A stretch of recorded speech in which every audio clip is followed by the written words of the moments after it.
अब एक डर सभी के जहन में, क्या फिर तेल का संकट आ जाएगा? क्या फिर तेल की कीमतें बढ़ जाएंगी? क्या फिर गैस की किल्लत हो सकती है? क्योंकि आपको लिए चलूं हॉर्मुज स्ट्रेट में क्या हो रहा है। आज की जो तस्वीरें हैं, ईरानी बोट जो है वो हॉर्मुज में इस वक्त, और इन नावों को माना जाता है कि ये शिप्स को टारगेट करती हैं, तेल के जहाजों को टारगेट करती हैं, गैस के जहाजों को टारगेट करती हैं।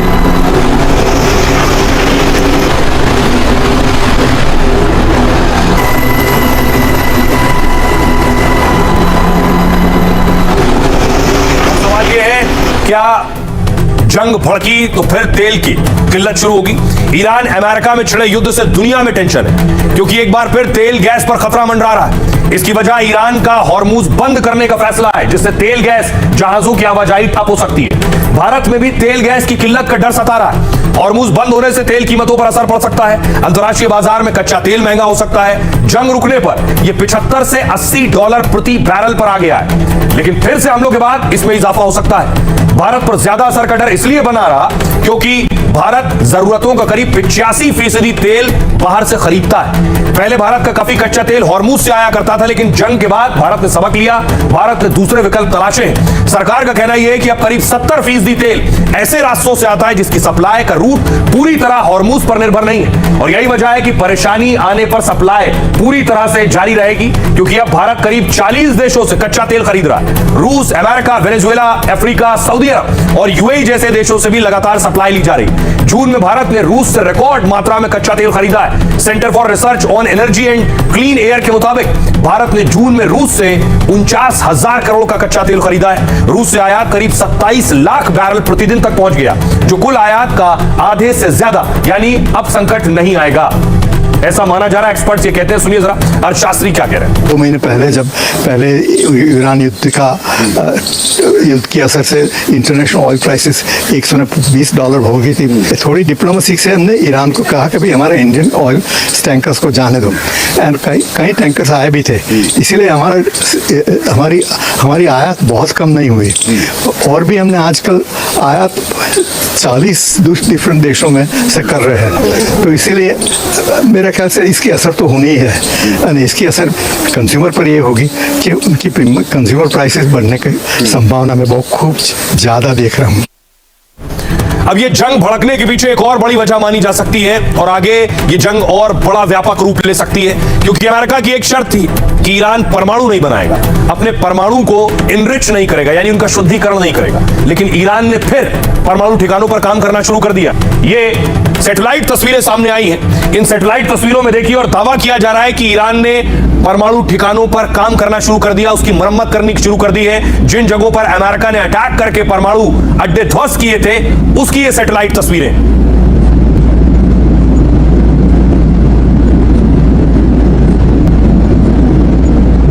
अब देखिए दावा क्या है कि आखिर ईरान क्या कर रहा है, एटमी प्लान क्या है ईरान का, यह आपको बताता हूं। अमेरिकी मीडिया CNN की रिपोर्ट में चौंकाने वाला खुलासा हुआ है। CNN ने ईरान के परमाणु प्लान पर यह खुलासा किया। जून और जुलाई में ली गई कुछ सैटेलाइट तस्वीरें सामने आई, कई संवेदनशील ठिकानों पर गतिविधियां दिखाई दी। दावा है कि ईरान संदिग्ध परमाणु ठिकानों पर निर्माण कर रहा है। युद्ध में हुए हमलों में उसके ठिकाने क्षतिग्रस्त हो गए थे, लेकिन वहां नए सिरे से अब मरम्मत और निर्माण का काम हो रहा है। परमाणु ठिकानों को लेकर CNN की जांच के मुताबिक सबसे ज्यादा हलचल पारिचन सैन्य परिसर में नजर आई, जहां परमाणु हथियारों से जुड़े काम की आशंका पहले से थी। दावा यहां परमाणु हथियारों से जुड़े कार्यक्रम का सामान रखते थे। रिपोर्ट्स में पिक एक्स माउंटेन का भी जिक्र किया गया है, जिसे ईरान का संभावित अंडरग्राउंड परमाणु ठिकाना माना जाता है। तस्वीरों में वहां सुरंगों की कई जगह आवाजाही नजर आ रही है। इससे अटकलें लग रही कि ईरान अंडरग्राउंड यानी जमीन के नीचे ठिकाने तैयार कर रहा है, फिर से सक्रिय करने की कोशिश में जुटा हुआ। यह खुलासा ऐसे वक्त हुआ जब हाल में ही समझौता हुआ था, जिसमें दावा किया गया था कि ईरान परमाणु हथियार नहीं बनाएगा। इसके अलावा संवर्धित यूरेनियम के भंडार का समाधान, अंतर्राष्ट्रीय परमाणु। तो एसपी वैद्य साहब को आप सुन रहे थे, जो कह रहे थे जो हालात बन रहे हैं, इससे सिचुएशन स्थिति और बिगड़ने वाली है, और जुबानी जंग से भी यही एहसास हो रहा है कि इतनी आसानी से हालात संभलने वाले नहीं है, क्योंकि ट्रंप भी गुस्से में और ईरान भी। ये मोहम्मद बी गालिबफ ईरानी संसद के अध्यक्ष हैं, कह रहे हैं एक तरफा समझौता का दौर खत्म हो चुका है, वादा निभाओ नहीं तो कीमत चुकाओ। हमने पहले ही कहा था, अब हकीकत सामने है। पीट हेग्सेथ, अमेरिकी रक्षा मंत्री, ईरान ने बहुत ही गलत फैसला लिया है, वो कह रहे हैं। अब उसे इसकी बड़ी कीमत चुकानी पड़ेगी। मोहसिन रजाई सुप्रीम लीडर के सलाहकार हैं, वो कह रहे हैं हॉर्मूज ईरान के लिए एक हथियार है, ये रणनीतिक रोकथाम का हथियार है। देश अपनी रक्षा ताकत के दम पर लड़ेगा, अपने हितों और सुरक्षा की रक्षा करेगा। अमेरिकी सेंट्रल कमांड का कहना है ईरान ने शांतिपूर्वक जा रहे जहाज को निशाना बनाया है, जीएफएस गैलेक्सी पर खुले तौर पर अंधाधुंध हमला किया है। ईरान को एमओयू के पालन का एक और मौका दिया था, लेकिन ईरान इसमें फिर से पूरी तरह नाकाम रहा है। इस्माइल बगाई प्रवक्ता है ईरानी विदेश मंत्रालय के, वो कह रहे हैं हॉर्मूज पर फैसला हम और ओमान करेंगे, भविष्य के फैसले हमारी सलाह से होने चाहिए, सभी व्यवस्थाएं अंतर्राष्ट्रीय कानून के मुताबिक हो, ईरान अमेरिकी एमओयू के तहत फैसले होने चाहिए। मजीद इब्न अल रेजा कार्यवाहक रक्षा मंत्री ईरान के हैं, जंग के दौरान हमने ड्रोन निर्माण को बढ़ा दिया है, वो कह रहे हैं ड्रोन प्रोडक्शन की क्षमता 3 गुनी बढ़ गई है, युद्ध के वक्त भी हमने रक्षा उत्पादन नहीं रोका था।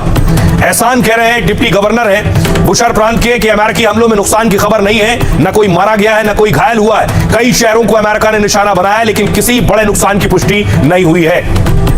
सुनिए जरा क्या कुछ कह रहे हैं ईरानी राजदूत। संयुक्त राज्य अमेरिका ने ईरान की संप्रभुता और क्षेत्रीय अखंडता के खिलाफ बड़े पैमाने पर सैन्य हमले शुरू करके एक बार फिर से दायित्व का उल्लंघन किया है। इन हमलों ने ईरान के दक्षिणी शहरों और फारस की खाड़ी में स्थित कई ईरानी द्वीपों पर सैन्य प्रतिष्ठानों पर हमले शामिल हैं। ये नए हमले संविधान के अनुच्छेद 2 का एक घोर उल्लंघन है और इस्लामाबाद समझौते ज्ञापन के अनुच्छेद 1 का गंभीर उल्लंघन है। फिर से वॉर शुरू हो गई है, और अगर ये वॉर जिस तरह के अभी बयान आ रहे हैं दोनों तरफ से, अमेरिका की तरफ से भी और ईरान की तरफ से भी, ऐसा नहीं लगता है कि इमीडिएटली वॉर ये रुक जाएगा। ये वॉर हो सकता है कि काफी दिन चले। सबसे बड़ा जो फैक्टर वो ये है कि जो बातचीत चल रही है ईरान और यूएस के बीच में, क्या उस बातचीत में किसी तरह की कोई सॉल्यूशन निकल कर आती है, खास करके जो पाकिस्तान मध्यस्थता कर रहा है, या फिर और भी खाड़ी के कुछ देश हैं जैसा कि सऊदी अरब और कतर या फिर टर्की, इजिप्ट, ये सब देश हैं जो एक तरह से मध्यस्थता का काम कर रहे हैं अभी। तो उन सब वो देश अगर सफल होते हैं तो हो सकता है कि वॉर लंबा ना चले, लेकिन अनिश्चितता एक जो है वो बनी रहेगी। रात में भी अटैक कर रहा था ईरान और दिन में भी अटैक कर रहा था। दिन में भी ड्रोन हमले किए, ये आप देख रहे हैं ड्रोन दागे, ये सारे ड्रोन कोई बहरीन में, यूएई में भी गिरने का दावा किया गया।